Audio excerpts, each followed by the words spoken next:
मुस्लिम, सिख, ईसाई, जैन, बौद्ध, पारसी ये परंपरा का धर्म है। ये विचारधारा कहती है कि इन धर्मों की जरूरत नहीं है। कारण क्या है? ये धर्म एक तरह से गुट है, विश्व स्तर के गुट है। जब तक ये धर्म रहेंगे तो ये गुट रहेंगे, जब तक अपने एक नहीं हो सकते। न सारी दुनिया मुसलमान बन सकते, न सारी दुनिया हिंदू बन सकते, न सारी दुनिया बौद्ध बन सकते। जब तक ये धर्म रहेंगे अपन लड़ते ही रहेंगे, एक हो नहीं सकते। अपने एक कैसे हो सकते हैं? इन धर्मों को छोड़ के अपने एक हो सकते हैं।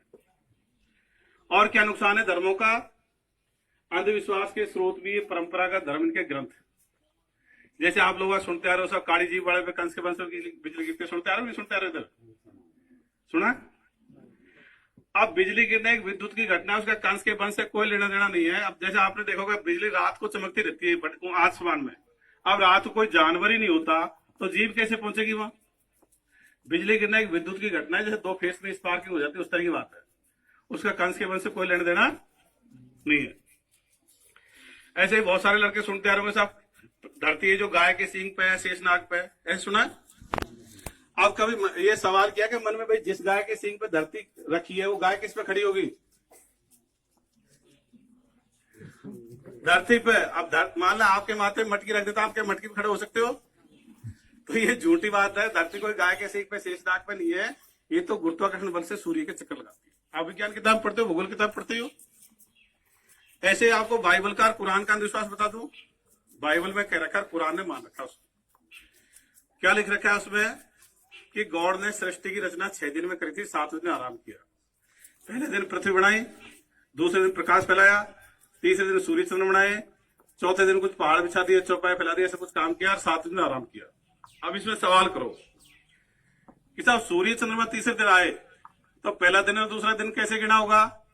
तो क्या कहते हैं, अरे भाई सवाल मत किया करो, हमारी आस्था खराब हो जाती है, इसको ऐसे कैसे मान लिया करो। अब दूसरा सवाल, सूर्य चंद्रमा तीसरे दिन आए और प्रकाश दूसरे दिन आ गया, बिना सूर्य चंद्रमा के प्रकाश आ सकता है? प्रकाश को सूर्य से धरती तक पहुंचने में कितना समय लगता है? 8 मिनट और 20 सेकंड लगते हैं। और उसमें से दूसरे दिन प्रकाश ला दिया, सूर्य चंद्रमा तीसरे दिन आए, ऐसे झूठ लिख दिया। और क्या लिख दिया उसमें? धरती चौकोर है, जबकि धरती कैसी है? शाबाश। उन्होंने चौकोर क्यों बताया? उस समय उनको पुरानी दुनिया के 3 महाद्वीपों का ही पता था। पुरानी दुनिया के 3 महाद्वीप कौन कौन से हैं? एशिया, यूरोप और अफ्रीका। नई दुनिया के 4 महाद्वीप कौन कौन से हैं? उत्तर अमेरिका, दक्षिण अमेरिका, ऑस्ट्रेलिया और एंटार्क्टिका। अमेरिका की खोज किसने करी बच्चों? वास्को डिगामा ने 1498 में भारत का रास्ता खोजा था समुद्र का, और अमेरिका की खोज करी थी कोलंबस ने 1492 ईस्वी। अब 1492 ईस्वी से पहले उनको 4 महाद्वीपों का पता नहीं था। अब देखिए, जिनको पूरी धरती का ज्ञान नहीं है और वो क्या कहते हैं स्वर्ग में ऐसा है, नरक में ऐसा है, जो पूरी धरती का ही बता जाते हैं। तो जिनको पूरी धरती का ज्ञान सही नहीं है, उनकी दूसरी बातों पर कैसे ही मानेंगे? तो ऐसे मतलब झूठ पर रखा है। और क्या लिख दिया उसमें कि साहब सूर्य और सारे ग्रह धरती के चक्कर लगाते हैं, जो कि सच्चाई क्या है? धरती और सारे ग्रह किसके चक्कर लगाते हैं? तो तुम पढ़े लिखे बच्चों को ज्यादा ज्ञान हो गया। और क्या नुकसान है इसे? धर्मों से सोच सीमित हो जाती है, अपनी सोच का दायरा बन जाता है। जैसे आपको कोई कमरे में बंद कर दिया जाता है, आपको घूमने फिरने का दायरा बता नहीं पता। इसी तरह धर्म के हिसाब से सोच सीमित हो जाती है। जैसे किसी बच्चे की परवरिश मान लें हिंदू के हिसाब से होगी, तो उसकी सोच का दायरा हिंदू ग्रंथ हो गए, हिंदू ग्रंथों में लिखी हुई बातें सही और उसके अलावा सारी बातें गलत। किसी बच्चे की परवरिश मान लें मुसलमान के हिसाब से हो गई, तो उसकी सोच का दायरा कुरान हो गया, उसके लिए कुरान में लिखी हुई बातें सही और उसके अलावा सारी बातें, तो सोच का दायरा बढ़ गया। वैज्ञानिक दृष्टिकोण तो समतल मैदान की तरह है। आप हाइड्रोजन ऑक्सीजन में यहाँ क्रिया कराओ तो पानी बढ़ेगा, अमेरिका में कराओ तो पानी बढ़ेगा, सऊदी अरब में कराओगे तो भी। लेकिन धर्म में अलग अलग बातें हैं। तो एक धर्म मतलब इस तरह सोच सीमित हो जाती है। जैसे एक बंद कमरे का आदमी कभी दूसरे बंद कमरे के आदमी से मिल सकता है, इसी तरह एक धर्म के आदमी की सोच कभी दूसरे धर्म के आदमी की सोच से नहीं मिलती। जबकि समतल मैदान में तो कोई भी किसी से मिल सकता है। और क्या नुकसान है धर्म का? धर्म तो मान लो स्थिर खड़े हुए व्यक्ति की तरह है, विज्ञान रास्ते में चलते हुए व्यक्ति की तरह है। मान लीजिए मैं एक जगह खड़ा हो गया तो मुझे एक बार जो चीजें दिखेंगी वही दिखेंगी, और रास्ते में चलूंगा तो नई नई चीज आएंगे। ऐसे गीता, कुरान, बाइबल में 1000 साल पहले हुई बात थी, आज भी बात है, 1000 साल बाद भी वही बातें रहेंगे। विज्ञान 20-30 साल पहले कुछ था, आज कुछ है, 20-30 साल बाद में और नई चीज आएंगी। ये धर्म या धार्मिक दृष्टिकोण किससे आता है बच्चों? परवरिश से आता है।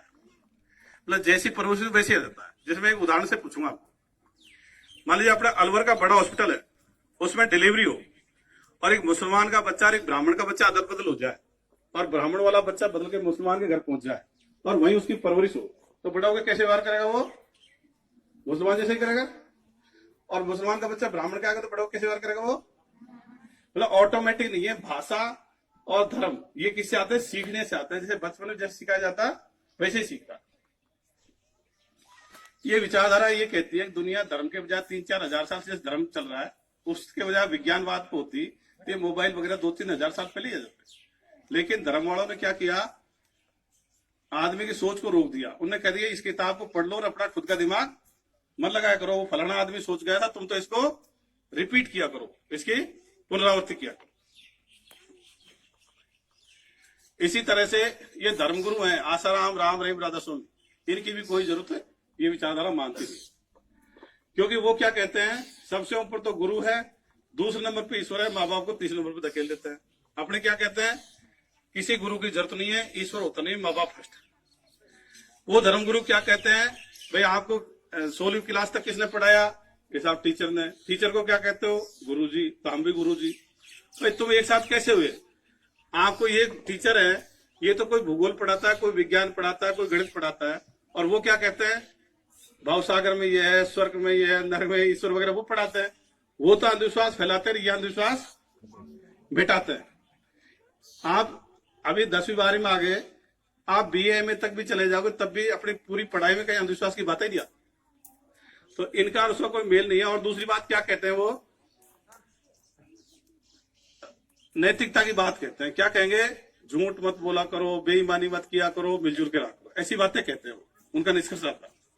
तो क्या इन बातों को आप पहले से नहीं जानते हो? जानते हो क्या इसके लिए अलग से गुरु करने की जरूरत है? नहीं है।